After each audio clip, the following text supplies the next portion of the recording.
Welcome to Dreamy Tales, a place where gentle, relaxing stories will guide you into a deep sleep.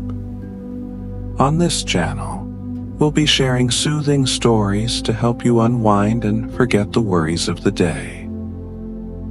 If you enjoy these peaceful moments, don't forget to hit the subscribe button and tap the notification bell so you won't miss any of our bedtime tales. Let's create a space of relaxation together each night. Now, before we dive into tonight's story, let's take a few moments to relax your body and mind. Find a comfortable spot to sit or lie down. Gently close your eyes and take a deep breath.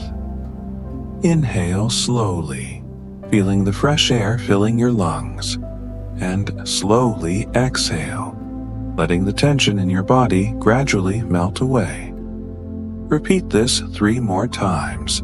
With each breath, feel yourself becoming more relaxed and ready to enter the magical world of stories. Now, loosen your shoulders, gently massage your face, and release any remaining tension. Pay attention to any areas in your body that still feel tight. Maybe in your neck, back, or legs, and gently let them relax. Next, we'll do a short guided visualization.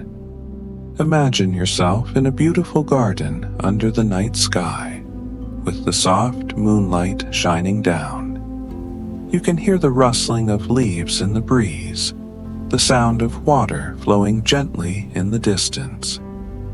Feel the cool breeze brushing against your face. Now that your body and mind are relaxed, let's step into tonight's story. But before we begin, remind yourself that you deserve these moments of relaxation, and let go of all worries as you listen to each word. And now, as you are fully relaxed, let's begin our journey into tonight's tale. Allow my words to guide you into a world of dreams and serenity. Relax and listen slowly. In the dim and distant epochs of creation, when the very fabric of existence was still being woven by the hands of the celestial powers, the pantheon of deities entrusted the stewardship of the planet's 4 principal winds to a venerable being named Aeolus. His dominion lay far beyond the familiar horizons, across an expansive ocean whose surface mirrored the serene azure of a summer's day, a tranquil, cerulean expanse that stretched into infinity. Within this watery realm, his island abodes rested like verdant foliage gently adrift, their courses dictated solely by the whim of their wind lord proprietor.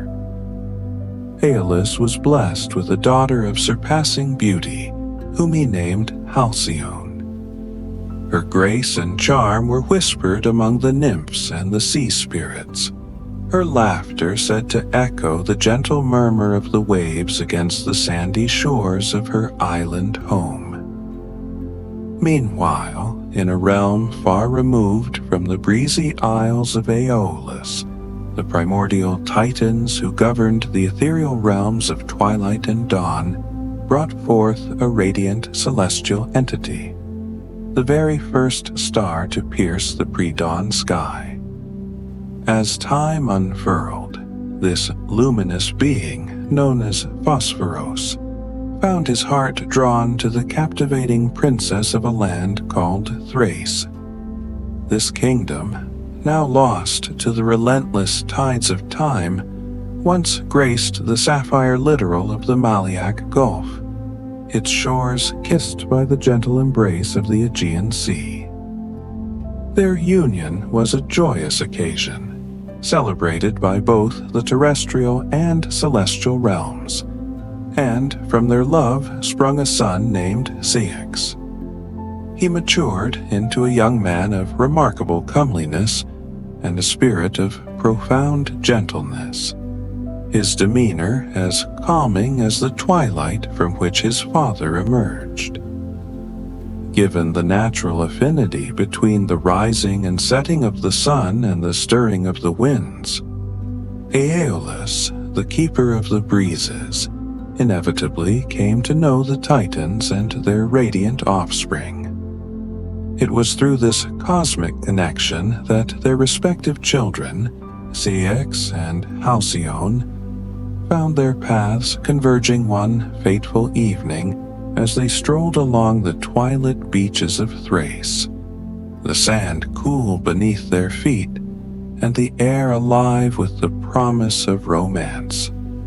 Beneath the watchful gaze of the nascent morning star, which ascended in a blaze of glory above the horizon, Ceyx and Halcyone discovered a profound and immediate connection.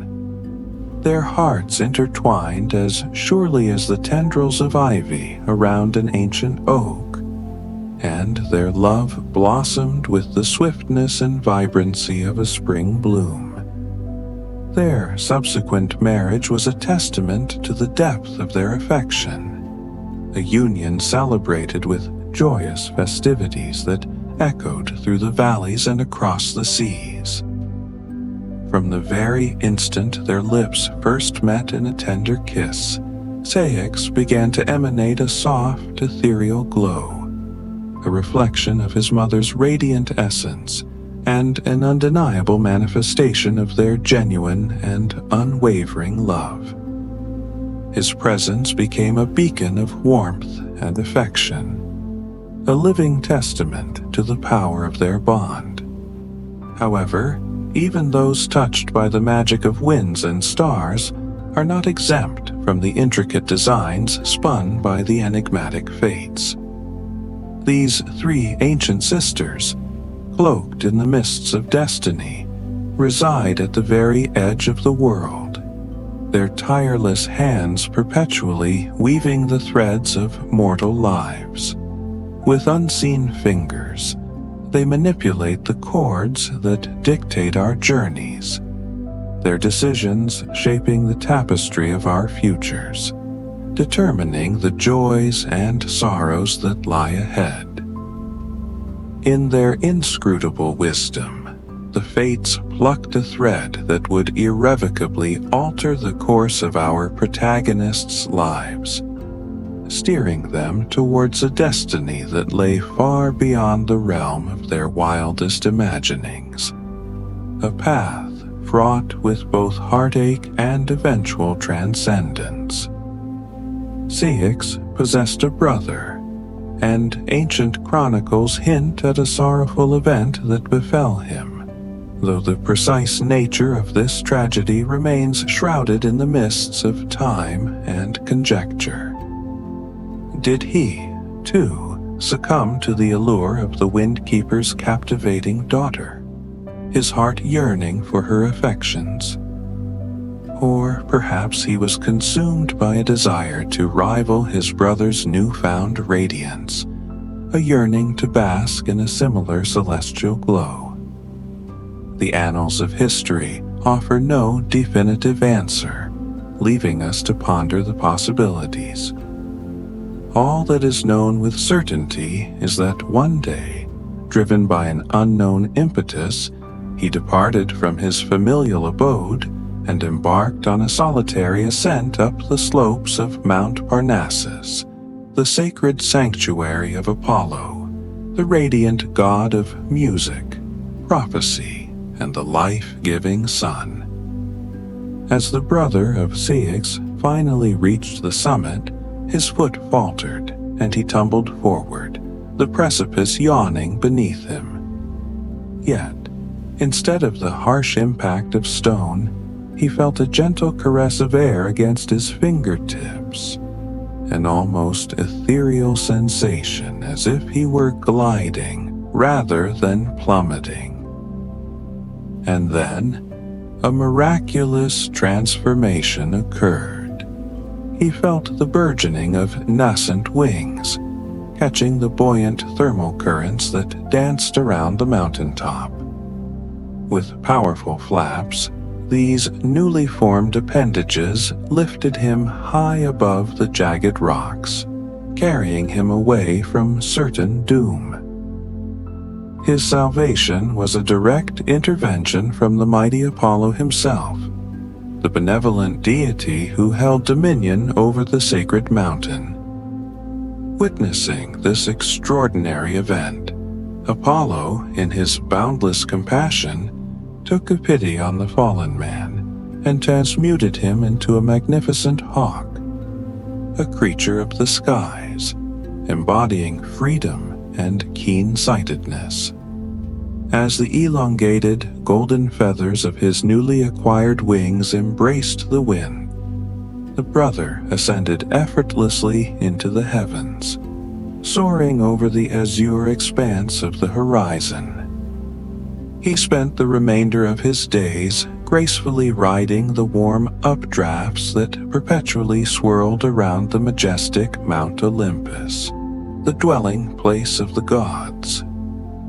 However, despite his newfound freedom and aerial mastery, he never returned to his earthly home, his transformation marking a permanent severance from his former life.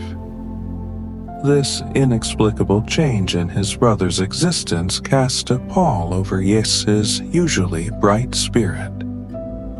For the first time since the dawn of his love for Halcyone, his inner radiance seemed to dim, a shadow of concern clouding his once perpetually cheerful countenance.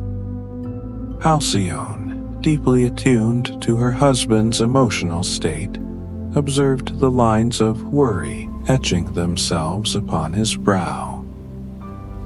He yearned to unravel the mystery surrounding his brother's disappearance, to find some semblance of understanding in the face of this bewildering event. Thus, he resolved to embark on a sea voyage to Delphi, the seat of the renowned oracle, whose pronouncements were believed to hold the key to all earthly enigmas.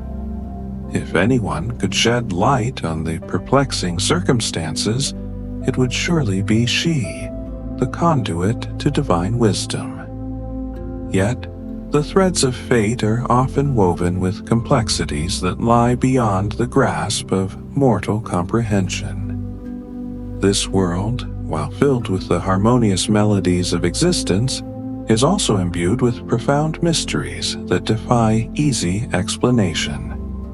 What one divine power bestows, another may, in their inscrutable judgment, choose to reclaim. When Ceyx confided in Halcyone about his planned journey, a veil of apprehension descended upon her features. Her childhood, spent on the wind-swept isles of her father, had instilled in her a deep respect for the volatile nature of the sea. She had witnessed firsthand the fury of winter storms erupting from the seemingly tranquil turquoise waters. She had seen summer thunderstorms unleash colossal waves that mercilessly tossed the frail vessels attempting to navigate between distant ports. The sight of driftwood scattered along the shore and the stinging spray of crashing waves upon her face were vivid reminders of the ocean's untamed power. She possessed a profound understanding of the formidable challenges that awaited any sailor venturing onto the vast and enigmatic sea. Driven by her deep affection and concern, she implored Ceyx to allow her to accompany him on this perilous undertaking. However, Ceyx too had grown up in close proximity to the sea. His eyes familiar with the sight of white-sailed ships carried like fragile seabirds upon the tempestuous winds. Because his love for Halcyone mirrored the intensity of her love for him, the mere thought of exposing her to such potential danger was unbearable. He earnestly pleaded with her to remain behind, safe within the familiar confines of their home. Ultimately, he managed to persuade her by swearing a solemn oath upon the radiant light of his father Phosphoros, promising to return within the span of 2 moons. Seeing the profound importance this journey held for him, and trusting in his vow, she reluctantly agreed to stay behind. Halcyone stood by the harbor, her gaze fixed upon the royal ship as its sails were hoisted, catching the wind like outstretched wings. Even from a distance, she could discern the gleam of her husband's hand as he raised it in a final farewell from the whitewashed deck of the departing vessel. He waved a white scarf in her direction, a fleeting beacon of his presence against the backdrop of the ship's timbers, and she knew that she would be able to spot its pale flutter against the dark, imposing stone walls of Thrace as he sailed away. But then, as Kix turned his gaze towards the open sea, and the ship's white sails billowed with the strengthening breeze, the scarf slipped from Halcyon's grasp, and the wind playfully carried it aloft. Like a delicate white butterfly, it danced over the rugged coastline before vanishing into the hazy mist that was beginning to rise from the wintry sea, a poignant symbol of their parting. And as the ship sailed further into the distance, Ceyx's white sail grew smaller and smaller, eventually disappearing beneath the darkening expanse of the sky, with a final fleeting flash of sunlight upon the horizon. The sea claimed it entirely, leaving Halcyone alone beside the vast and mysterious ocean, her heart heavy with a mixture of love and trepidation. At this juncture in our narrative, the ancient accounts begin to diverge, offering contrasting perspectives on the events that followed.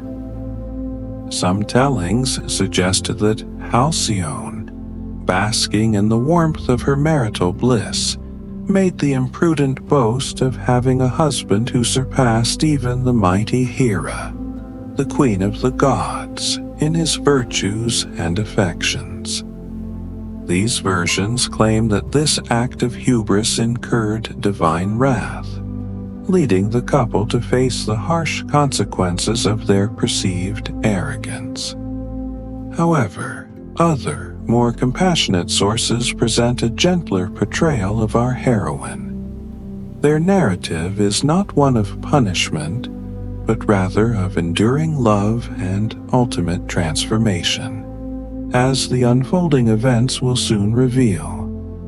As the ship navigated its way out of the harbor, ominous dark clouds began to coalesce in the wintry sky, their heavy presence casting a gloomy pall over the once bright seascape. A biting wind arose, its icy breath whipping the waves into a frenzy, and churning swells began to crash against the sturdy timbers of the royal ship's hull, testing its seaworthiness. Amidst the growing turmoil, Kix fervently prayed to the father of his beloved wife, Aeolus, beseeching him for safe passage through the tempestuous waters. But even Aeolus, the master of the 4 winds, is powerless to quell the fury of the sea when the mighty Poseidon, the god of the ocean, stirs in his restless slumber, unleashing his watery wrath upon the mortal realm. As night descended, the winds intensified their assault, howling like tormented spirits. Jagged streaks of lightning illuminated the darkened sky, followed by deafening roars of thunder that echoed across the turbulent sea. Foam boiled at the crests of towering black waves, their monumental size dwarfing the fragile vessel caught in their relentless embrace. In desperation, Theix next attempted to call out to his own father, Phosphoros, for divine assistance. But the heavens remained dark and seemingly indifferent, no guiding stars visible through the thick veil of the storm. And yet, despite the ever-increasing height and menacing darkness of the waves, Theix faced the raging elements with a calm and unwavering spirit, devoid of fear. In that perilous moment, a profound sense of peace washed over him, a deep-seated conviction that Halcyone was safe and warm in their distant home. And somehow, inexplicably, he knew that as long as she was secure, he, too, would ultimately find his way back to her, for his heart remained inextricably linked to hers, no matter the distance or the danger. With the arrival of dawn, the radiant light of the morning star was obscured by heavy curtains of rain and thick, swirling clouds, the storm showing no signs of abating.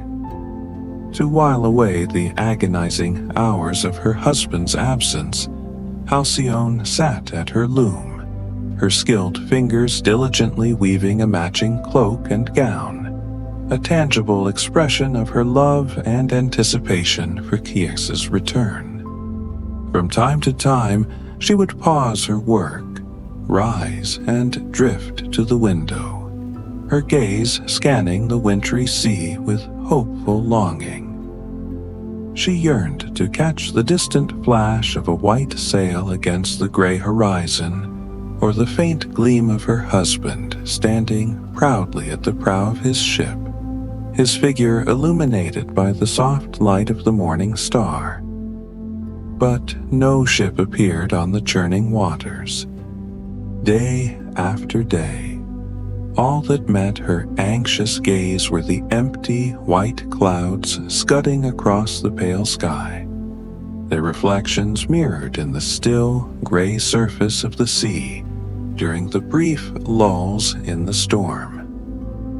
In these moments of profound longing and growing despair, she would often fall to her knees beside the open window, offering up heartfelt prayers to Hera, the Queen of the Gods, beseeching her for the safe return of her beloved husband's ship.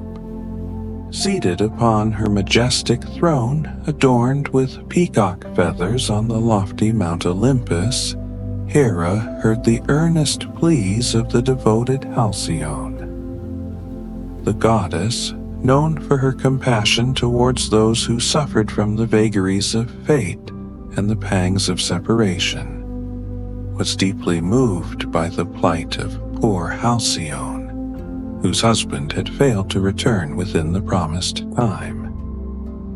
Therefore, Hera summoned Iris, the swift-footed goddess of the rainbow, who carried the gods' urgent messages across the heavens on wings and feet imbued with the vibrant hues of a celestial arc. She instructed Iris to journey far across the lands of the Greeks, past the territories inhabited by the mythical centaurs, and beyond the lands of the fierce Amazonian warriors, to the distant, cloud-shrouded north.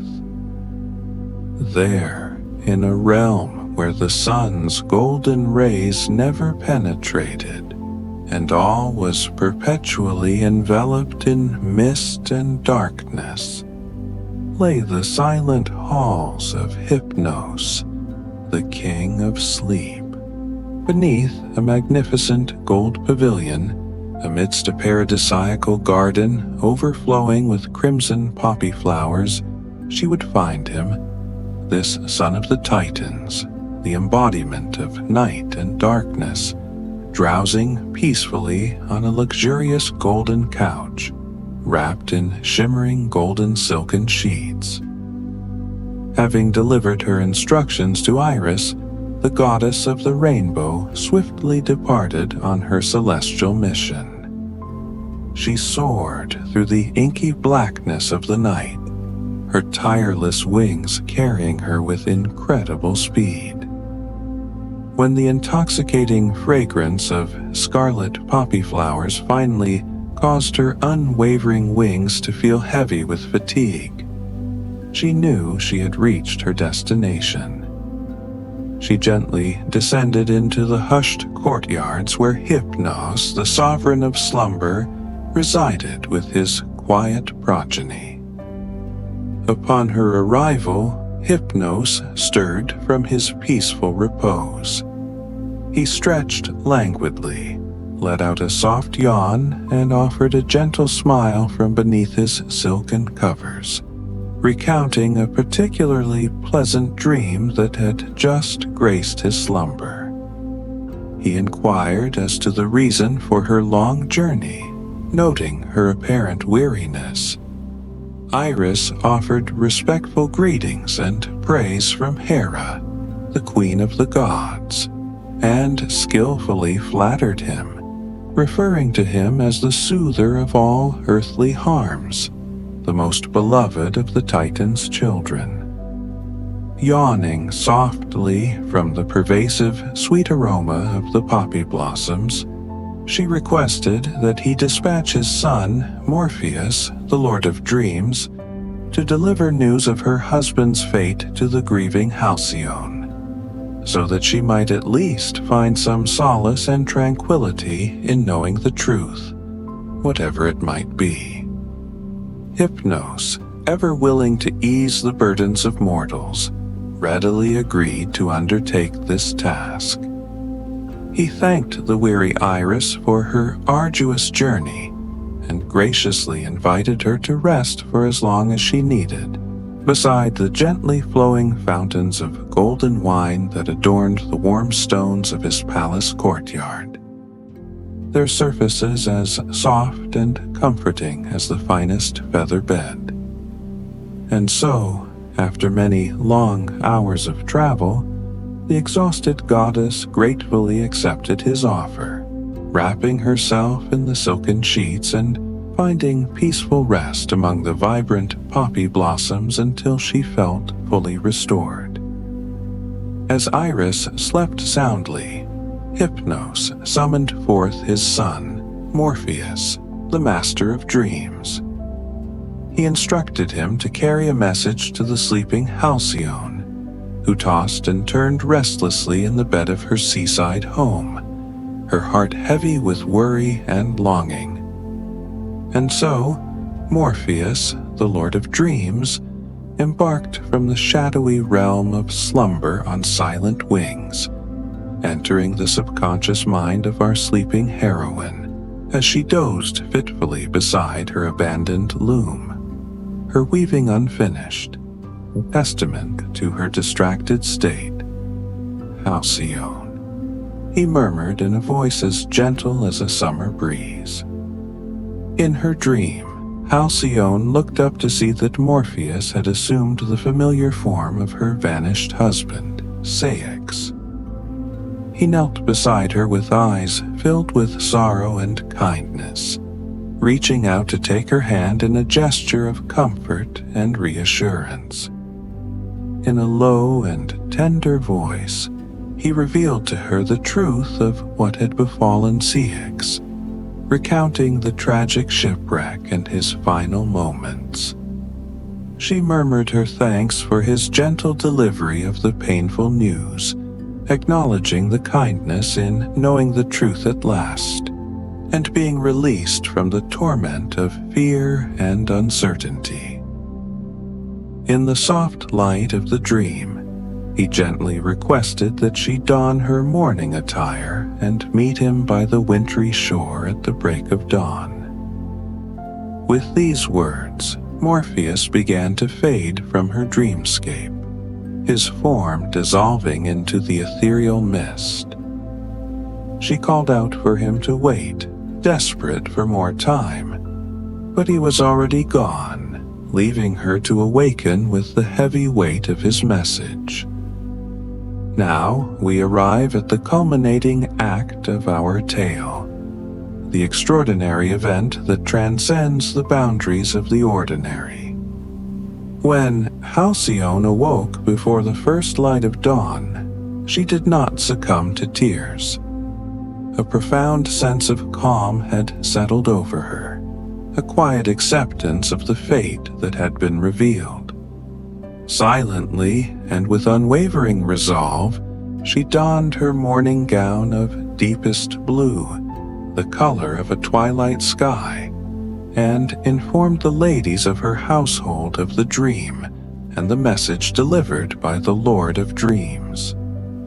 They attempted to offer words of comfort and solace, but she simply smiled at them, reaching out to gently stroke their hair, assuring them that she did not need to be consoled, for she felt strangely whole and at peace despite the sorrowful news. With a quiet dignity, she led them from the gates of Thrace down to the cold, gray beach that bordered the gulf. The damp, gray sand clung to the soles of their bare feet as they walked, its coolness a soothing balm against their skin. There, at the edge of the bubbling surf, amidst the seaweed and scattered shells, they discovered fragments of wood and pieces of a painted rail. The familiar pattern of the paintwork confirmed their fears. They had found the remnants of the royal ship, shattered by the relentless force of the storm. Without hesitation, before any of the ladies could restrain her, Halcyone broke into a run down the beach, her companions calling after her in alarm and concern. In the distance, she had spotted a pale figure curled upon the sand, but she could not discern whether it was a tangible reality or merely a lingering fragment of her dream. As she raced towards the figure, the sleeves of her morning gown caught the gentle morning breeze and billowed out behind her like a pair of ethereal blue wings, propelling her forward with an almost supernatural lightness. Her footsteps grew fainter and fainter until she seemed to skim effortlessly across the wet sand, as if gravity itself had lessened its hold upon her. Then, in a moment of breathtaking wonder, she found herself lifted from the earth, soaring over the sea-washed stones towards the figure lying still upon the beach. As she reached his side, the rising sun finally crested the horizon, casting a radiant golden beam across the sand, illuminating both figures in its warm embrace.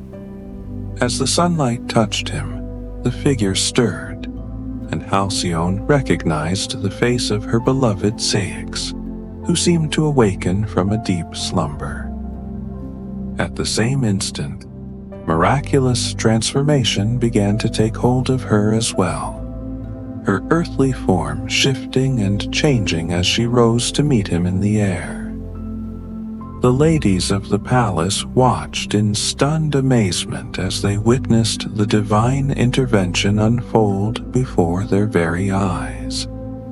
The gods, in their infinite wisdom and compassion, had transformed the devoted couple into a pair of magnificent sapphire birds, their plumage as blue as the deepest ocean and shimmering with an otherworldly luminescence.